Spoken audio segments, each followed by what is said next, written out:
প্রচণ্ড মানসিক অশান্তিতে ছিল সে। হাজবেন্ডের পার্সোনাল কোনো ইস্যু নিয়ে কখনোই ঝামেলা হয় নাই, তাহলে আপনার কখনোই সিরিয়াস কোনো ঝামেলা হয় নাই। বিয়ের প্রথম দিকে একটা দুইবার হলেও সেটা খুব সামান্য, যেটা সব ক্ষেত্রেই হয়। স্বাভাবিকভাবে হয়ে থাকে প্রত্যেকটা হাজবেন্ড ওয়াইফের মধ্যে, সেটা খুব স্বাভাবিক ছিল।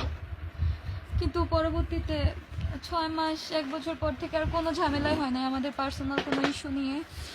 আমার হাজবেন্ডের মধ্যে কোনো সমস্যাই ছিল না। তাহলে সুইসাইড করার মতো এরকম একটা ঘটনা এরকম এসে গেল, এটা কেন হয়েছে আপনার দৃষ্টিতে? আমার শাশুড়ি মা, সে প্রথম থেকেই আমারকে চাইতো না বা আমাকে পছন্দ করতো না, বা তার কোনো একটা এথিক্স ছিল যে ঘরের বউ, বিয়ে হবে, বিয়ের পরে বাচ্চা নিবে, বউ থাকবে সংসার, আর বাচ্চা নিয়ে সে তার বাচ্চাকে নিয়ে, মানে আমার হাজবেন্ডকে নিয়ে সে থাকবে। সেই যে 34-35 বছর বয়স আমার হাজবেন্ডের, সেই 2.5 বছরে আমি দেখতেছি বিয়ের প্রথম 26 দিন জাস্ট আমাদের বাসা ভাড়া করতে যেই সময়টা, বাসা দেখতে যে সময়টা লেগেছিল, সেটাই শুধু সময়টা লেগেছে। 26 দিন পর থেকে আমার শাশুড়ি মাকে আমার হাজবেন্ড নিয়ে আসছে, সাথে নিয়ে আসার কথা ছিল, বাট বাসা পায় নাই খুঁজে। ঢাকার বাসা একটু খুঁজতে তো টাইম লাগে। বাট ওই 26 দিন থেকে আমি এই 2.5 বছরে প্রত্যেকটা দিন, একটা দিন সকালেও আমি দেখি নাই যে সে তার ছেলেকে খাওয়াই দেয় নাই। সে জাস্ট তার ছেলের জন্য যেটুকু ব্রেকফাস্ট তৈরি করার, যে তার ছেলে যতটুকু খাবে ততটুকুই রান্না করতো, অথচ ঘরে কিন্তু আমরা মাত্র 3টা মানুষ। সে তার ছেলেকে তার ব্রেকফাস্ট তৈরি করে খাইয়ে দিত, আর আমি আমার হাজবেন্ডটা ব্রেকফাস্ট করতেও পারতাম না, সে আমাকে করতেই দিত না।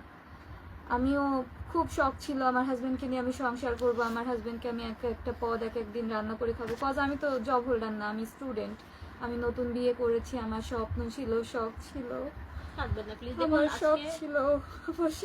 আমার শাশুড়ি আমাকে সংসার করতে দিল না। না, কেন কোনো মা কেন চাইবে যে তার ছেলে সংসার সুখী না হোক, ভালো না থাকুক? এটা এটা আমি কোনো সমস্যা কি আসলে? আমার শাশুড়িকে দেখতাম বিয়ের প্রথম থেকে সে তার ছেলের জন্য খাবার তৈরি করে, শুধু তার ছেলে যেটুকু খেতে পারে সেটুকু রান্না করে তার ছেলেকে খাইয়ে দিত। আর আমি আমার ব্রেকফাস্ট আর আমার শাশুড়ির ব্রেকফাস্ট আমি পরে তৈরি করতাম। আমার হাজবেন্ড তখন ঢাকায় কর্মরত ছিলেন চাকরিতে, তো সে অফিসে যাওয়ার পরে আমি আমার শাশুড়ি আর আমার ব্রেকফাস্ট তৈরি করতাম। অথচ আমরা ঘরে মাত্র 3টা মানুষ। সে যদি একটু খিচুড়ি রান্না করতো তার ছেলের জন্য, জাস্ট ওই কটা চাউলই নিত, আর কটা চাল ডাল বেশি নিলে কিন্তু আমরা 3টা মানুষ মাত্র। আর নতুন বউ আমি তো এমন না যে খুব মানে বাড়িতে অনেক মানুষ, সে বয়স্ক মানুষ, সে 3টা মানে 5-6টা মানুষের রান্না করতেছে এমন না, সে বয়স্ক মানুষ, সে মাত্র 3টা মানুষের জন্য, একটা মানুষের জন্য রান্না করতেছে, আর বাকি 2টা মানুষের জন্য কয়েকটা চাউল নিলে সে এমন আপনার শাশুড়ির মুখ থেকে আমরা এমন শুনলাম যে আপনি নাকি মারধর করেছেন বা করতেন আপনার হাজবেন্ডকে এবং আপনার শাশুড়িকে।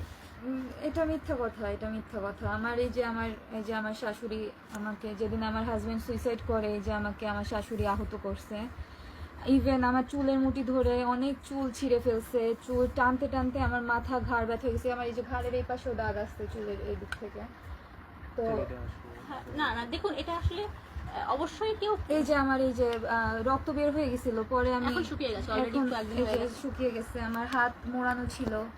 মনে ছিল মানে আমার হাজবেন্ড, আমি যাতে তার মা আমাকে হিট করতেছে, আমি যাতে তার মাকে প্রোটেক্ট করতে না পারি, মানে আমি নিজেকে যাতে প্রোটেক্ট করতে না পারি, সেজন্য আমার মানে সে বয়স্ক মহিলা ছিল, আমার হাজবেন্ড ভাবছে যে আমি যদি তার মা আমাকে মারতেছে, আমি যদি তাকে একটা ধাক্কা মারি সে তো পড়ে যেতে পারে, সেজন্য আমার হাজবেন্ড আমার হাত ধরেছিল। অথচ সে তার মাকে একবার বলে নাই যে মা তুমি ওকে এভাবে মেরো না, সে আমার হাত ধরে রাখছে। তো পরে আমি কি করলাম, আমার যখন খুব মানে একদম সহ্যের সীমা অতিক্রম হয়ে গেলো, আমার চুল টানতে টানতে মাথা, যখন আমার মাইগ্রেনের প্রবলেম আছে, মাথা ব্যথা হয়ে গেল, চুল ছিঁড়ে যাচ্ছিল, আমি বুঝতে পারতেছিলাম যে একটা একটা করে চুল ছিঁড়তেছে খোপার মধ্যে থেকে, যে এটা টানলে যেটা হয়। তো তারপরে আমার হাজবেন্ড আর আমার শাশুড়িকে আমি জাস্ট, আমার হাজবেন্ড এরকম হাত ধরা ছিল, আমি 2 হাত কোনো রকম ভাবে একটু শক্ত করে এইভাবে দুজনকে আমার শাশুড়ি পিছনে সেভ করার জন্য করলাম। তো আমার শাশুড়ি পিছনে যে দেওয়াল ধরলো, আর আমার হাজবেন্ড দেখলাম আমার হাজবেন্ড আর কি ওদিকে সরে গেছে, মানে আমার ধাক্কা লেগে ওদিকে সরে গেছে, আর ওদিকে ছিল দেওয়াল।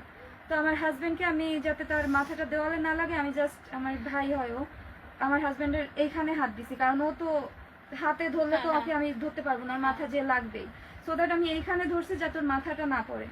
এর মধ্যে আমি যে ধরলাম ওর ঘাটটা ধরলাম, আমার শাশুড়ি এর মধ্যে আবার এসে আমার চুল টেনে আমার এত হাতে। কিছু কেন, মানে এত মারামারির পর্যায়ে চলে গেছে মাত্র এটুকু সময়, এত কেন, এত কিছু, এত এরকম একটা আচ্ছা তাহলে তো আবার সেই শুরু থেকে বলতে হয়। আগের দিন আমার হাজবেন্ড মানে যে সেদিন যে মারা গেল 7 তারিখ 6 মে সকালে, আমার হাজবেন্ড অফিসে যাওয়ার সময় কখনোই আমাকে বাই করতে পারতো না।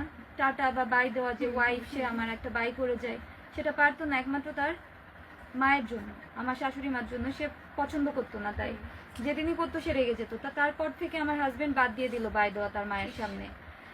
তো সেদিনকে কোনোভাবে সে দেখলো কি তার মা ঘরের দিকে গেছে, তো সে আমাকে বাই দিল হাত নেড়ে আমার দিকে তাকিয়ে। মানে নিজের ওয়াইফকে দেখুন একটা